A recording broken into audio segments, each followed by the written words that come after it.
With NISAR, we're tracking the changes of the solid Earth and how it's moving, ecosystems, ice cover, and any other thing that's changing at the scale of a centimeter on the Earth in a way that we've never been able to see before. This is a partnership between NASA and the Indian Space Research Organization.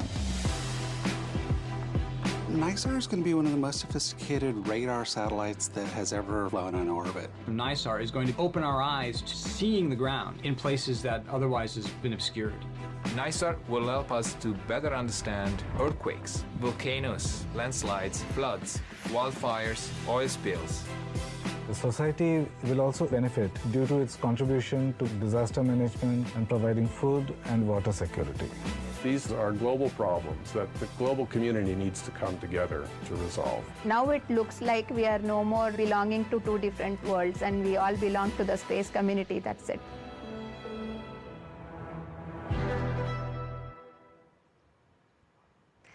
In just a few days, a powerful new satellite will launch to monitor Earth like never before.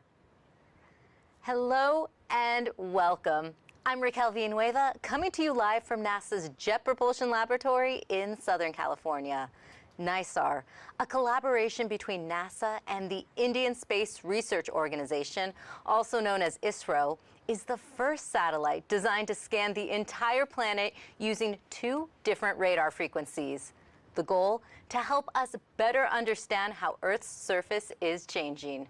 Now, in case you're wondering what NISAR stands for, it's the NASA-ISRO Synthetic Aperture Radar, but from here on out, we will call it NISAR. Today, we're joined by key members of the NISAR team who will walk us through the mission and how they're preparing for launch, which is targeted for July 30th in Sriharikota, India, from the Satish Dhawan Space Center. Our panelists today include Nikki Fox, Associate Administrator for NASA's Science Mission Directorate, Karen St. Germain, Director of NASA's Earth Science Division, Wendy Edelstein, NISAR Deputy Project Manager at JPL, and Paul Rosen, NISAR Project Scientist at JPL. If you'd like to ask a question during today's briefing, use the hashtag AskNISAR on social media. And if you're a member of the media on the phone line, press *1 to get put in the queue. And to get started, I'll hand it over to Nikki Fox. Thank you, Raquel. As always, NASA science is literally everywhere. Every second of every day, we do incredible science using the unique vantage point of space. Today, we're extremely excited to tell you about our Earth science observations, which we use to deliver life-saving data directly into the hands of decision makers and those who work on the front lines of natural disasters across the globe, ensuring the benefit and safety of all. Our Earth-observing satellite fleet, they've gathered data and information about our home planet and our place in it for more than 60 years. And we found that even though we may not always notice it, much of our Earth's land surface is in constant motion. We've seen the devastation a natural disaster such as an earthquake, landslide, or volcanic eruption can cause, both to the surrounding areas and to people's everyday lives. We especially see this in what is called a slow-moving landslide, where the land appears stable, yet the Earth has been moving. The changes, however, are so subtle that right now they're virtually undetectable. That is before the disaster strikes. The need to be better prepared before, during, and after the challenges caused by natural disasters around the world could not be greater. Now, NASA, in partnership with ISRO, will have the opportunity to do the precise science needed to zero in on these topographical movements.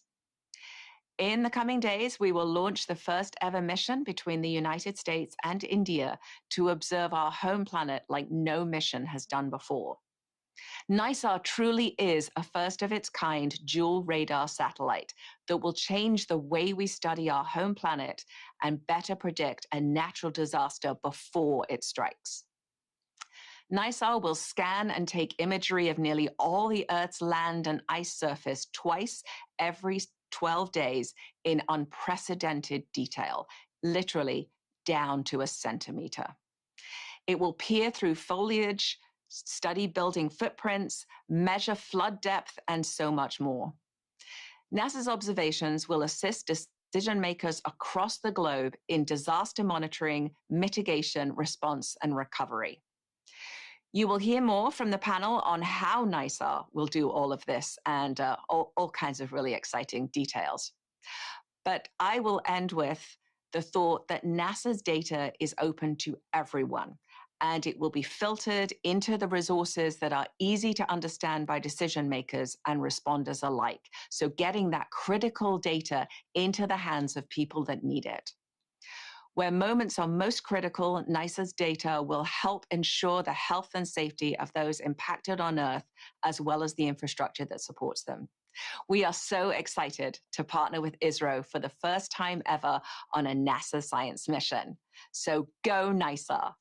Now over to Karen St. Germain, our amazing Earth Science Division Director. Thank you so much, Nikki. And I am also excited to be here. Let me talk a little bit about how NISAR fits into our Earth science efforts. NASA studies the Earth as a system, and today we have more than 24 missions in orbit studying our oceans, land, ice, atmosphere, and life on our home planet. Some of those satellites are generalists, and some are specialists in what they observe. And each mission has great value on its own. But we get a far greater understanding of how the Earth works when we can look at these missions together, because together we can observe how a change in one aspect of the Earth may drive changes in other aspects. Even small and subtle changes can mean significant differences across the entire Earth system. NISAR will launch on the morning of Wednesday, July 30th. And this science mission will advance our understanding of the Earth system with cutting-edge technology capable of studying changes in land and ice, changes as small as a centimeter in any weather and in both darkness and light. So let's talk about why this is important. It's important because we understand that our planet's surface undergoes constant and meaningful change. These include natural hazards such as earthquakes, landslides, and volcanoes, land subsidence and swelling, movement, deformation, and melting of mountain glaciers and the ice sheets that cover both Greenland and Antarctica, and of course, wildfires.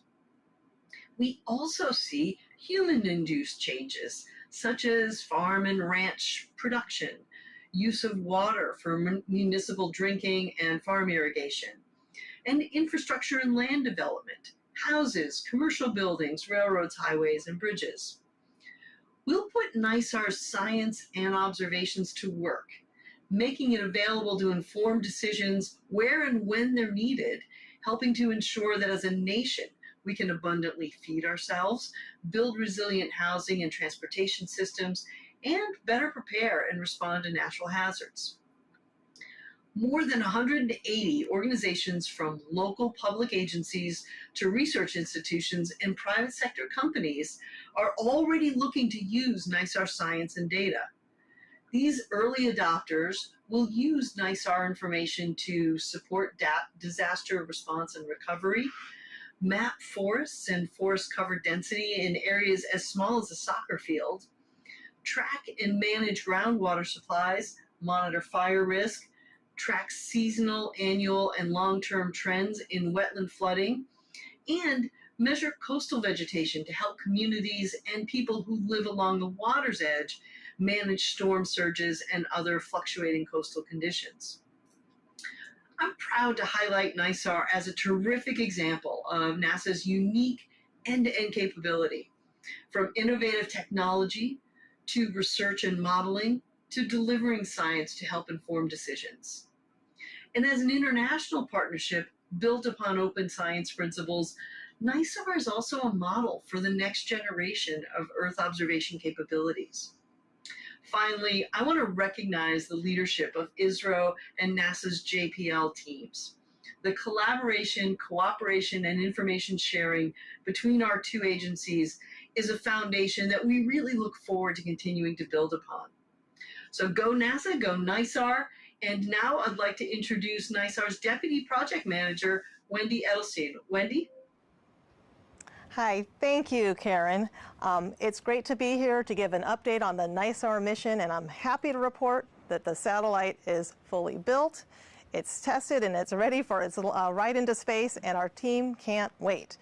So right now, the NISAR satellite is in India in its final preparations for launch, coming up on July 30th.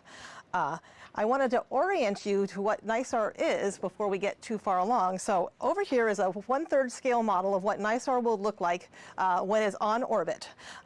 What you see here is the spacecraft bus is this square cube over here on the right, and that's what provides all the services to operate the satellite. These solar array panels are attached to the spacecraft bus, and that's for powering the system. Now, this octagonal gold structure, that's what houses the two radar systems, and I'll talk more about those in a moment. But the radars are then used to illuminate this very large antenna you see here, and that's probably the most prominent feature that the NISAR satellite. This large antenna is, when fully deployed, is 12 meters or about 40 feet in length in diameter, which is about the size of a school bus, so it's fairly long. And when it's fully deployed, it's about the size of half a tennis court. It's made of the surface material here, it's made of a lightweight mesh material, so it allows the whole antenna to fold in to be very compactly, and it can be stowed for launch.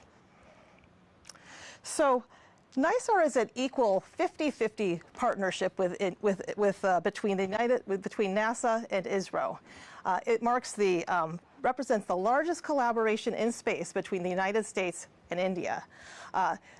And so to give you since it's such a unique partnership, I wanted to highlight some of the contributions of each mission, of each agency. So can you show my first chart?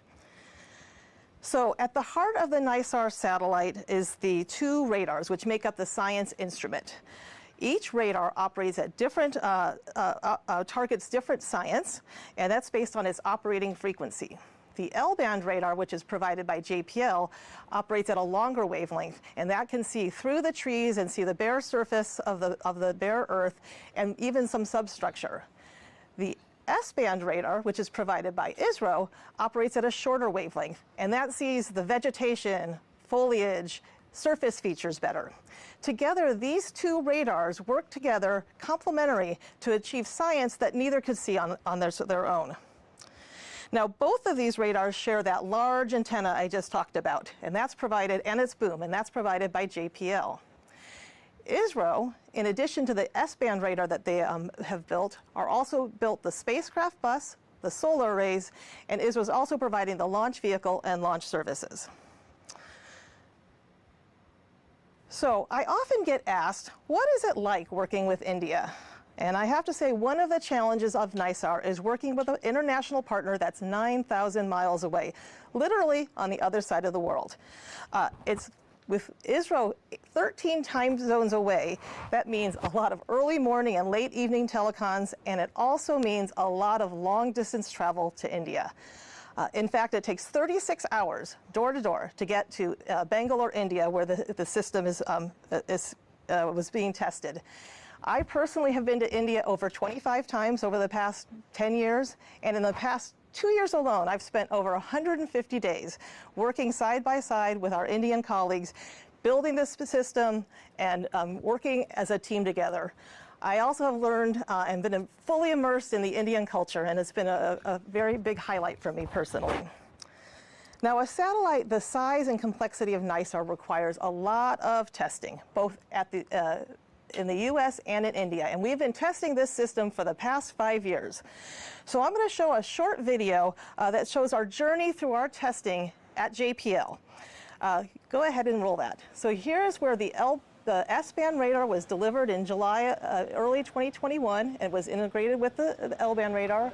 We installed the boom and the reflector, as you can see there. We went through a series of tests, including thermal vacuum, vibration testing showed here, and then we deployed the boom.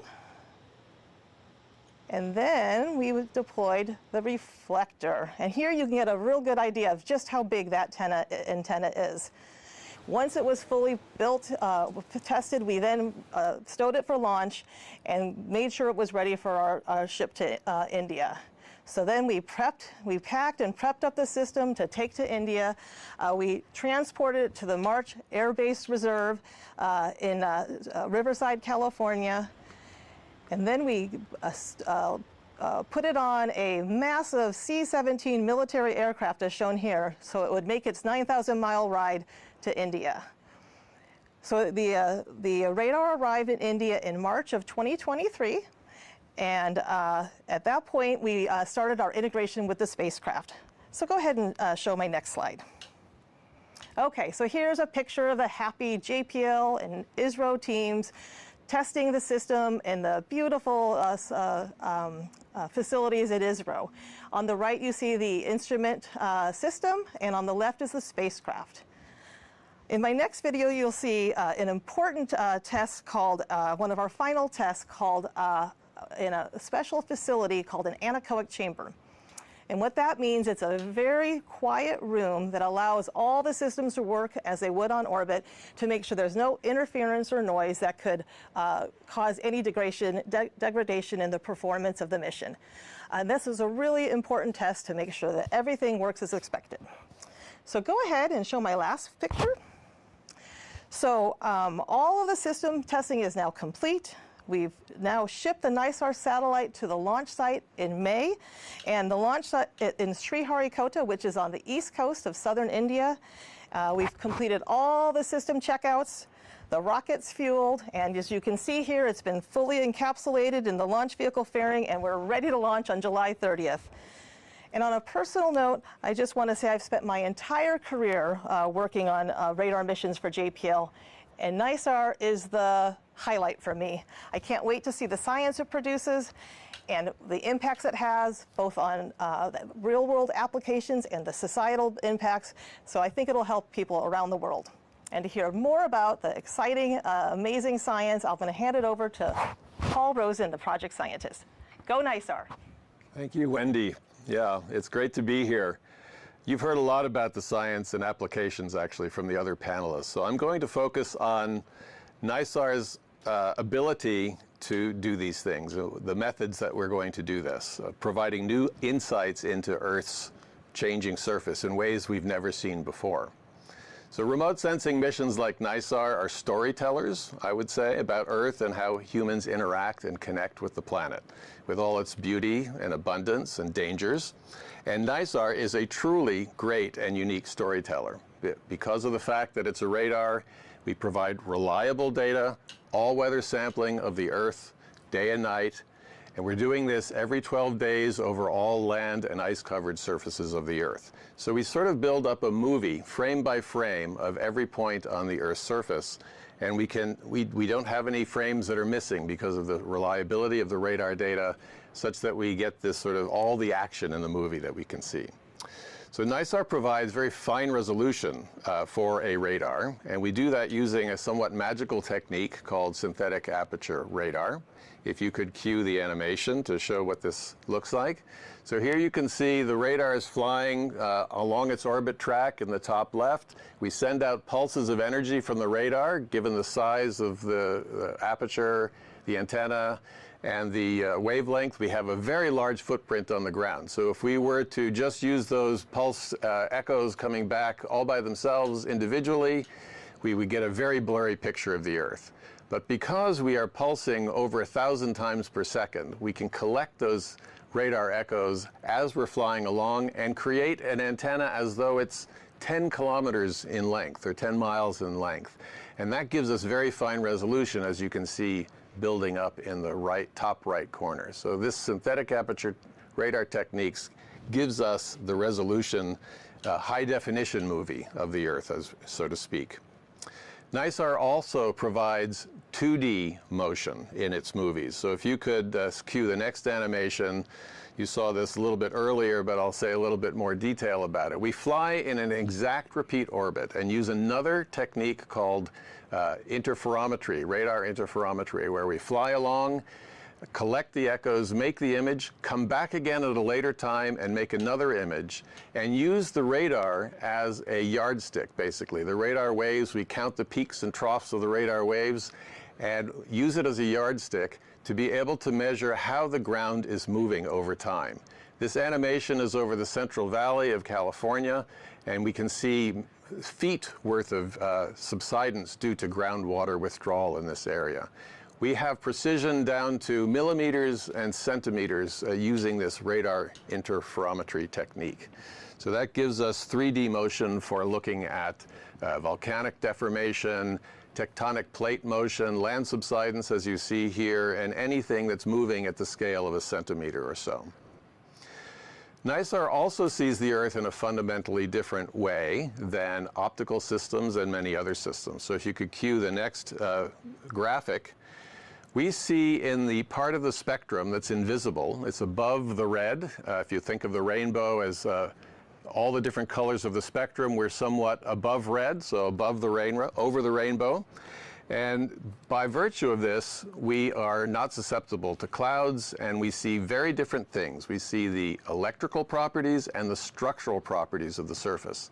So in this graphic on the left, you can see an optical image from Landsat, another NASA satellite in partnership with USGS. And you can see, first thing you see is it's a little bit hazy because of the cloud cover that we can see at visible frequencies. You can also see a river, and there's rainforest below in this area of Peru called Pacaya Samaria. On the right, however, what you're seeing now is the radar image from an airborne system that we sent down, airborne radar, at the same wavelength as NISAR. And what you see is a very different picture. You see the greenish colors are rainforest, and the pink and reddish colors are flooded forest. So we're actually penetrating through the canopy and reflecting off the trunks and the water below the surface, below the canopy, to give us a very clear picture of what's flooded and what isn't flooded. The black area of the river, of course, is actual open water. So this gives us a very distinct view, and by virtue of the fact that we have two radars at two different wavelengths, such as we have at S-band, the shorter wavelength, and L-band, the longer wavelength, we increase our sensitivity to the ability to see different kinds of vegetation. We can see smaller vegetation, we can see larger vegetation. It's very important for agricultural monitoring and food sustainability studies.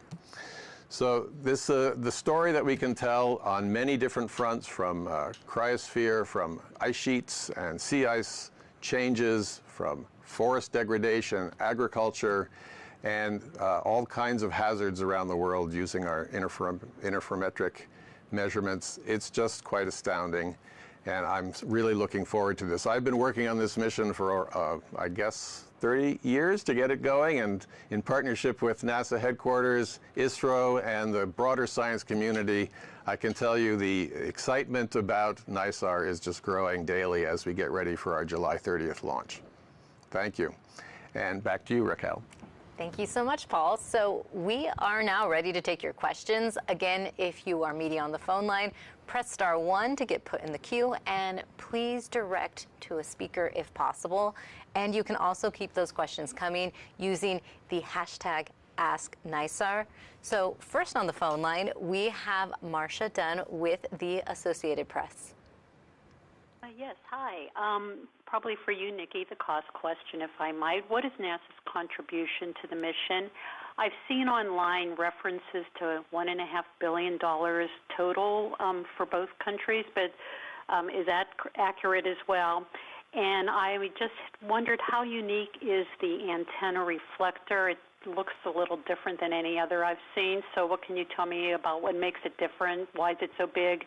Why not have more of a traditional type reflector? Thanks. Thanks so much, Marcia. So the NASA budget for NISAR is $1.2 billion. As Wendy said, it's roughly a 50-50 with ISRO, but I will defer to them on their final costs. We'll follow up with you on that. And yeah, the dish is unusual. It's not totally unusual. We've flown that kind of sort of blooming antenna before, but it is just an unprecedented amount of detail that we're able to look at with NISAR. And I'm actually going to toss to Karen, because I know that she would love to gush about the excitement of this radar antenna. So Karen, over to you. Yeah, thank you, Nikki. And let me just amplify the excitement about flying an antenna this large. And you saw a great animation from Paul on, why fly an antenna this large? Well, it's to get that spatial resolution, to get that high fidelity view of these very what can be very small changes, but they can have enormous implications. So yeah, that's we're really excited, and I will tell you, I'll echo something that I think Wendy said. It's really something when you see that antenna deployed. I could add something. All right, Paul and Wendy, if you'd like to add as well. Go, Paul. Yeah, one reason for the large size of the reflector is just to be able to collect as much light as possible to increase the sensitivity. It's kind of like a bucket to collect rain. The larger the bucket, the more rain you can collect. So we want to collect as much light as possible. The antenna itself is a heritage design. It's been flown many times in GEO for telecommunications satellites. So we're quite confident in its ability and its heritage. And I just want to also point out one reason why we use this type of reflector antenna as opposed to a phased array antenna sometimes is because of the dual frequency system. They both have a feed right here that illuminates this large antenna. So without having, to enable this partnership is why we need to have this kind of a reflector antenna. And again, as Paul said, the size is driven by a combination of resolution and coverage. So it's required for all of that. Thank you. All right, thank you all for those answers. And up next, we have Will Robinson-Smith from Spaceflight Now. Hi, thanks so much for taking the time to talk with us today. Question either to Karen or Wendy, I suppose. Can you talk about the deployment timeline once the satellite has separated from the rocket's upper stage? How soon you expect to acquire signal? What the deployment timeline is for the boom and for the reflector. Thanks. I'm going to hand that question over to Wendy. Okay, so we will launch on July 30th. Within a few days, we will get the whole spacecraft checked out and operational. We'll get our acquisition of signal. And on day 10 of the mission is when we start the deployment process of both the boom and reflector. And it takes 8 days to deploy it. So there's 4 hinges on this boom. So then every day each boom is deployed, and then on the last day of our deployment is when we deploy the full reflector, and that's a 2-step process where we first bloom it to partially deploy it, and then we power deploy it to the full opening. So it's an 8-day process to complete the full deployment. Great, thank you. And then up next on the phone line we have Alexandra Witz from Nature magazine. Hi, thanks for taking my question. This is for Karen St. Germain. I want to ask about the future, and I'm going to try to thread this in a way that you can answer. You've talked about how NASA Earth science missions work together to strengthen our understanding of the Earth system.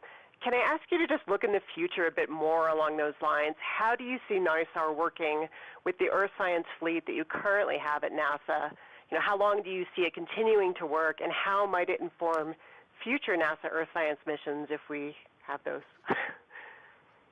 Yeah, thanks. That's a great question, and this will be the first time that we have a capability like NISAR on orbit, and so you've heard us talk about the things that we already know it will be able to see. One thing for sure, one thing we've learned over and over again about missions that look down at the Earth is we will learn things and see things that we didn't ever expect to see or didn't anticipate seeing. So there's always a lot of serendipity that comes along with these first ever missions. But I will say that it does fill a very different role. And actually the image that we just saw comparing electro-optical to SAR imagery that Paul showed, that actually gives you a good sense of how a radar mission sees the Earth very differently from electro-optical, from thermal, from gravity missions, and so forth. So, when we look at how the Earth is changing, and it is always changing, this NISAR will give us positional change, movement, structure that has changed. And that's a really important independent piece of information which can be combined with what we learn from other missions. So this kind of knowledge has been reaffirmed, in the 2007 Decadal Survey and in the 2018 Decadal Survey. They reaffirmed the importance of this kind of information. So NISAR will be a pathfinder for us in many ways and lead us into the future, help us understand how we might define and build future follow-on synthetic aperture missions. Thank you, Karen. And up next, we have some social media questions. But just a reminder, if you're a member of the media, press *1 to get put in the queue. So up next, we have a question from Jeff Faust of Space News, who asks on X, there we go, how has NASA ensured that recent anomalies on ISRO missions, like the NVS-02 spacecraft and PSLV C-61 launch, do not pose a risk to the NISAR launch? Nikki? Yeah, thanks for that question. As always, we like ISRO to answer any questions about their launch vehicles. But obviously, we've been getting a lot of data from them, and we just can't wait to see NISAR take to the skies on July 30th. Thank you, Nikki. Up next, we have Manish on YouTube who wants to know, what kinds of natural or human-driven processes can NISAR detect that existing satellites cannot? Paul? So, as Karen said, we're not entirely sure what we can detect. We designed the mission to meet a set of measurement requirements that are based on what we know. And what I can tell you is that because of the regular, repeated acquisition, the reliable data, the time duration of the measurement, and the spatial and temporal resolution combined, we expect to improve the accuracy and therefore the predictive capability of all of the science topics that you've heard about today by an order of magnitude. So I think there's going to be serendipity, there's going to be discovery, but the scientists have designed this to give them a better handle on how the Earth is changing for the things that they already know. Thank you, Paul. And we have someone else on the phone line now. It's Kenneth Chang from the New York Times. Hi. Excuse me. Thank you. I was wondering if you could give a bit of the backstory of how NISAR came about. This is a big, expensive, ambitious project, and how this ended up being the first mission that you do for the first time with a space agency you haven't worked before. And I was also wondering, why is Israel not participating in the news conference at all? You don't have anyone there. You don't have anyone remotely. You don't even have a recorded message from anyone in Israel. Thank you. Nikki, Karen? Karen, go ahead. Okay. Well, I think I'll start with the last question. We coordinate very closely with ISRO. The answer to the participation question is simply the time zone difference. but we rest assured we are working very, very closely. On the story of NISAR, actually, I think I want to turn over to Paul because he has been tracking this story from the very beginning. So why don't you go ahead and tell the story, Paul? Sure. Well, how much time do we have? Back in 1992. No. So I think the short answer is because of the 2007 decadal survey, which recommended a synthetic aperture radar-based mission that could service a number of different science disciplines that are now present in NISAR: ecosystem science, cryosphere science, solid earth science. It actually recommended a radar plus a LiDAR mission at that time. We've been studying it, trying to come up with something that's cost-effective and capable that meets the requirements that were outlined in the decadal survey, which, as Karen said, were also reaffirmed in the 2017 decadal survey. So in the early days, we were working with various international partners to make sure that we could, again, afford this mission. And it's difficult programmatically to get an international partner who has the same kinds of objectives that you have that align in time with your own program. So we went to various countries: Germany, Canada, Argentina, and it wasn't until 2011 when NASA decided that the LiDAR could go off in a different direction and we stick with just the radar, that actually I was sent to India to tell them about this mission concept, and India said, this is exactly the kind of thing we would like to do next. We need to have a technology element to it. And because we already had this reflector feed design in the back of our minds as one of the trade options, somebody, maybe me, suggested we could put 2 radars on this, and they could build one, and we could build the other. And they really resonated with that, and that's what formed NISAR. It's been it took a few years to get the partnership going. I think President Obama and Prime Minister Modi met in around 2014, and that's when the deal was sealed. And after that, we've been developing it. Thank you for that story, Paul. Oh, Karen. I was just going to add a little bit because I joined the NASA team in 2020, right at the beginning of the global pandemic, and I just want to acknowledge, Wendy gave a hint as to how much time she has spent traveling back and forth to India, and that is representative of the work that the JPL engineering team did, as well as the ISRO team. And doing that kind of collaborative work through a global pandemic was an extraordinary challenge. And I just wanted to take the opportunity to congratulate the team on driving progress forward on this mission throughout those challenges. Thank you so much for that. We also have some social media questions coming in, and I think this one is for you, Karen, too.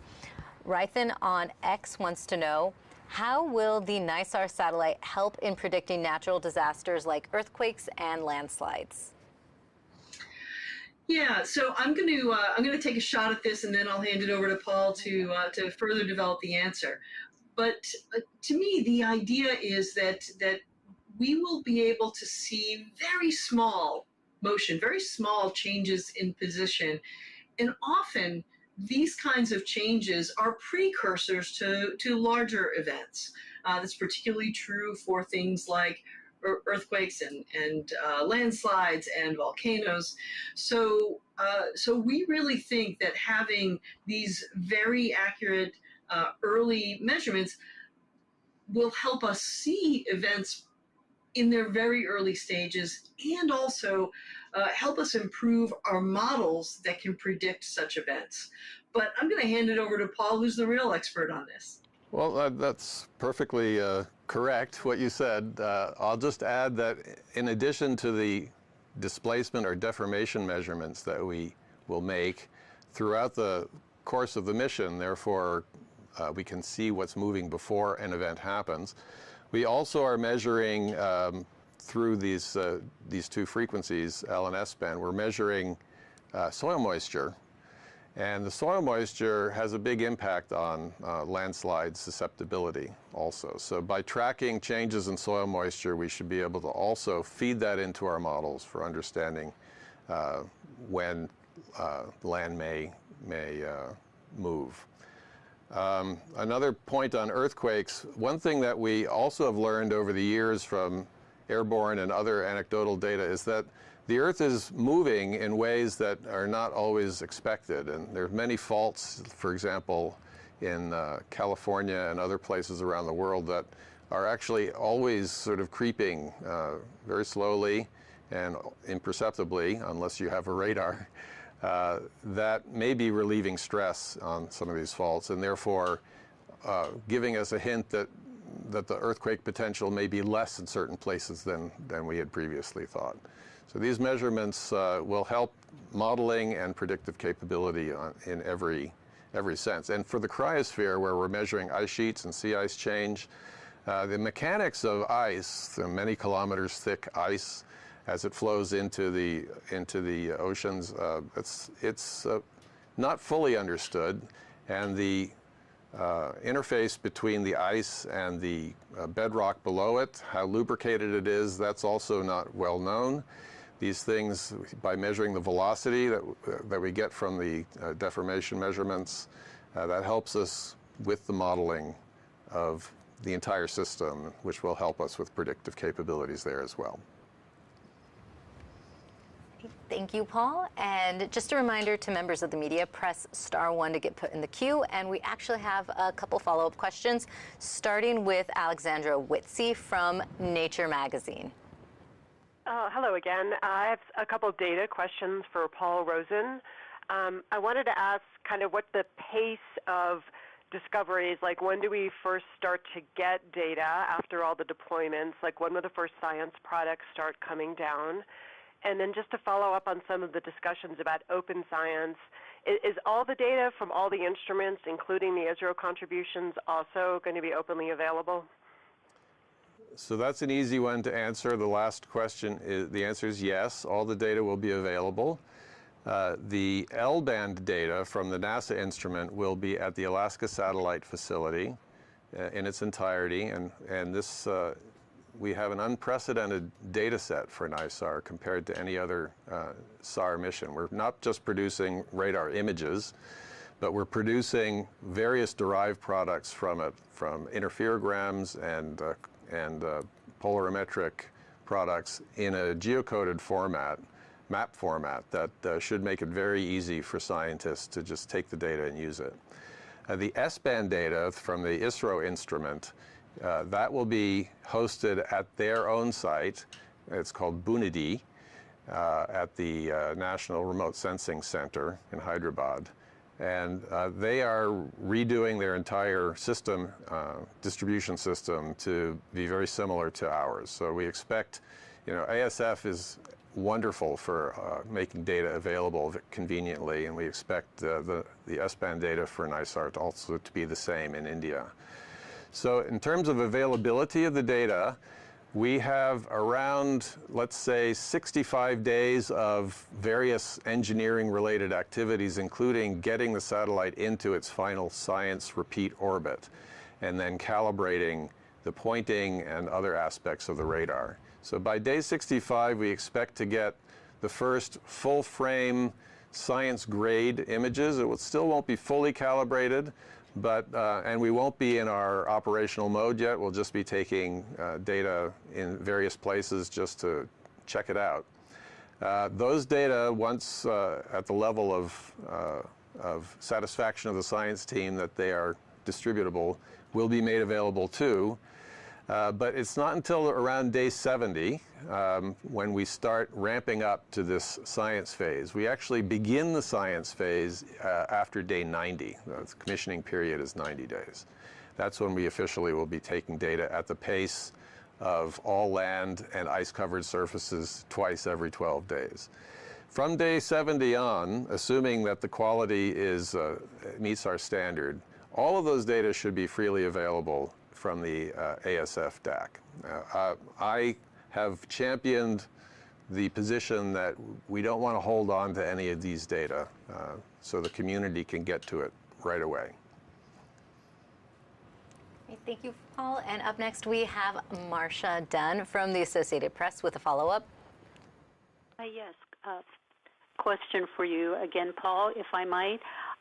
You know, everyone's mind is so tuned right now to the terrible, tragic flooding in Texas of late with so many killed. How could this mission have prevented that, or perhaps something like that in the future? How much can NISAR help with this flooding issue that can be so deadly at times? Thanks. Okay, so we can provide information. That's what NISAR is good at. We can provide several pieces of information. One is, as I mentioned, soil moisture. By understanding the soil moisture environment regionally, one can use that to understand the susceptibility in large rainstorms for flooding. That's one thing. The other thing is deformation. Over the life of the mission, as we measure changes in the land surface, assuming there is any, we can see how the floodplain is changing, and also will give us a sense for the susceptibility of floods. After an event like this occurs, we will be making observations twice every 12 days at the latitudes of the U.S. That means that 77% of the time or so we can see a given spot on the Earth every 4 days or so. So that means that, you know, for floods, which are very fast moving, we can't give immediate response, but with NISAR in combination with other international satellites, you can begin to build up an ability to see disasters as they unfold in a very rapid pace, and that should help with identifying areas of concern for first responders. We know that for earthquakes and volcanic eruptions in the past, radar data have proven very helpful, even with a longer cadence for first responders to understand hotspots and where to deploy. Thank you, Can Paul. I just Karen? augment? Yeah, I'd just like to augment. That was a terrific answer, Paul. And I just want to just add a layer of information around that, which is just to be very clear. Of course, NASA is a science exploration agency, and we have there are federal and state level operational agencies that have that responsibility for delivering those operational services, such as warnings and alerts. So everything Paul said is absolutely accurate and can contribute to those efforts. We can improve our situational awareness and our predictive models, and transfer that information and understanding to those operational partners and support them in their efforts. Thank you both for your answers. We also have Will Robinson-Smith from Spaceflight Now on the line again. Hey, thanks for allowing a follow-up. Maybe just picking up where this conversation just left off with Karen and Paul. As far as the data is presented and available to folks, can you talk more about in what form that will take, like what people will be able to see when trying to access the data? And, you know, for any particular region that's wanting preponderance of data on just their specific neck of the world, is there a way to sort of stack up multiple revisits and create like a visual timeline for analyzing certain aspects of the data that's going to be presented for just, let's say, Dallas, Texas, or just a random example? Thanks. So I'm not entirely sure I know what you're driving at, but I can tell you about data access and what the products are. So we have a variety of products, images that are complex radar images. Each image is a roughly 240 kilometer by 240 kilometer frame, and these frames are, you know, everywhere around the world. And they are in a time series, and everyone is uniquely tagged. In addition to the images, there are derived products. These are interferograms, which are 12-day separated images combined to make a displacement measurement, which is coded in the phase of the measurement. Those are also geocoded so that they are immediately, you can immediately compare those to any other kind of map product. We also create something called the covariance product, which is basically the polarization information for the various channels of the radar that are also geocoded and corrected for terrain slope effects. So a directly usable analysis-ready data product. There's a suite of something like 9 to 15 products, depending on the region of the world, for each frame. Those are at the ASF DAC, the Archive Center and Distribution Center. There is a web interface that allows you to draw a box any place on the world that you want, discover what data sets are there using a set of attributes about the radar, the frequency, the polarization, the band, the resolution, that kind of thing. Lots of selections.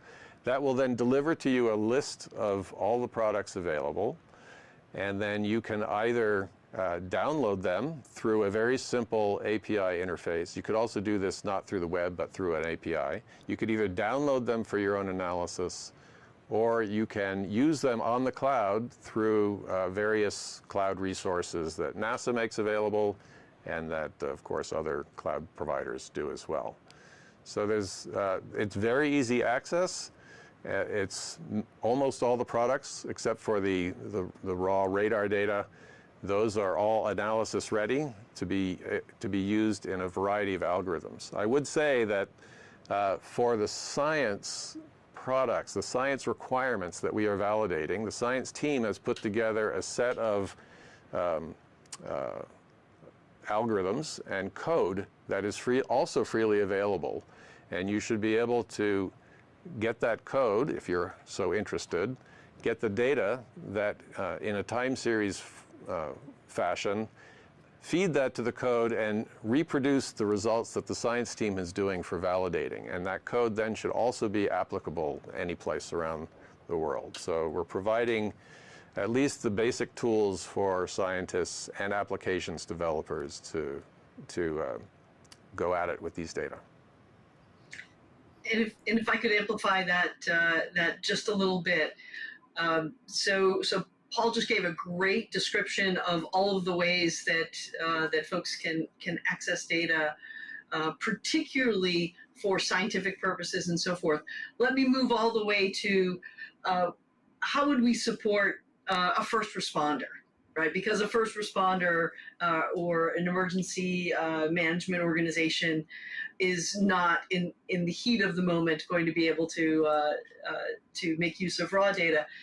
For that, we work through our applied science work and with early adopters to build tailored products, to co-develop generally tailored products to provide the kind of information they know they're going to need in an emergency. So Paul had given an example earlier of flooded agriculture land versus flooded built environments, neighborhoods. Distinguishing those kinds of attributes in easy to read maps is the sort of thing that we would work with these operational agencies with in advance, so we have them ready to go when they are needed. Thank you both for that answer. And we have some more social media questions coming in. So this one looks like it is for you, Wendy. Tanya on YouTube wants to know, why was something as large as a tennis court needed for NISAR in an age where devices are getting smaller and more compact? Right. So yeah, so one thing that doesn't change is the laws of physics, and in order to get the resolution that we need for NISAR, it needs a large aperture. I think Paul mentioned that the more you can illuminate it, the better, the more precision you can have in a measurement. So we just need a very large antenna aperture. Everything else has been shrunk down somewhat, but the the antenna size is kind of driven by the resolution requirements of the system. In addition to that, we also have other requirements for global coverage, and so other aspects of this design require us to scan our antenna beam using this big antenna. Again, that's to give us this large swath coverage to get our 12-day repeat. Thank you. Do you want to add some more? There's plenty of small scale shrunken electronics on this thing. In fact, you can think of this as 24 individual radars at one frequency and 48 individual radars at the other frequency that are all combined together using sophisticated processing techniques to create this one or two radar system. So we do take advantage of modern technology, but we do need a big aperture. Great question about the design. We have another social question coming in from Matthew Henson on YouTube, who wants to know, will it be scanning the wildfires of California and Canada and the rest of the western United States? For me? For you or Karen? Well, we're scanning everything. Every 12 days, twice, we will cover everything. And radar is very good at detecting changes in vegetation cover. So from before to after a wildfire, we can see very clearly where the fire scars are. Of course, with the 12-day repeat and with the speed with which wildfires move, it's very difficult for one satellite of any sort to be able to track it in real time. So wildfires are a challenging problem in that sense. But certainly in terms of understanding the vegetation cover before, the soil moisture conditions before, and therefore the susceptibility for wildfires, NISAR will be excellent at that. And then for understanding the recovery process and potential for landslides and mudslides and things like that after rain, that's also going to be excellent for that. And there appears to be a kind of a follow-up from Andrew Howe on YouTube to that similar question. So what about ocean coverage? Yes, so we don't have a lot of ocean coverage. The mission requirements, as defined in the Decadal Survey, were primarily ice and land.